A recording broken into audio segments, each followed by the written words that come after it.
What if the bad guys in history weren't actually the bad guys? What if the real villains were the ones writing the story? For centuries, kings ruled by divine right. The church decided what was truth and what was heresy.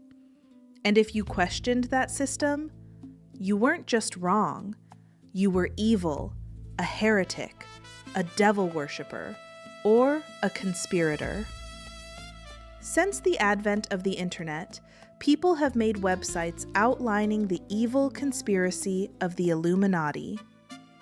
So tonight, I want to ask what may sound like a crazy question. Were the Illuminati the good guys? Yeah, I said it. Let's see what truth has been left in the shadows and whether there's still light buried in the dark. Medieval Europe wasn't just religious. It was controlled. Kings said their authority came from God. The church validated that authority. That means power and truth came from the same place. And when that happens, anyone who challenges power automatically becomes the enemy. And here's where it gets messy. There was a time when there wasn't just one pope. There were two, then three, all claiming to be the true leader of Christianity, all calling each other illegitimate, all excommunicating each other. So if even the church couldn't agree on who spoke for God, what does that say about authority? Before we talk about secret societies like the Illuminati, we need to go back to one of the most powerful organizations the world had ever seen, the Knights Templar. Founded in the early 1100s during the Crusades, they were warrior monks. That means they took religious vows, but also fought in battle. Their mission? Protect Christian pilgrims traveling to Jerusalem.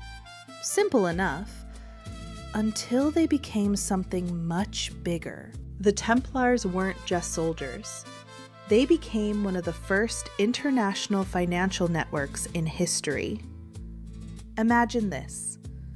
A pilgrim in France deposits money with the Templars, travels across Europe, and withdraws it safely in Jerusalem. No robbery, no risk. That's basically early banking. And kings started using them too. They held wealth, land, influence. They answered only to the Pope. Not kings, not governments, just the church. And that's where things start to get dangerous. Enter King Philip IV of France, a powerful king with a serious problem. He was deep in debt. And guess who he owed money to? The Templars. So now ask yourself, if you're a king and you owe a powerful, independent organization a lot of money, what are your options?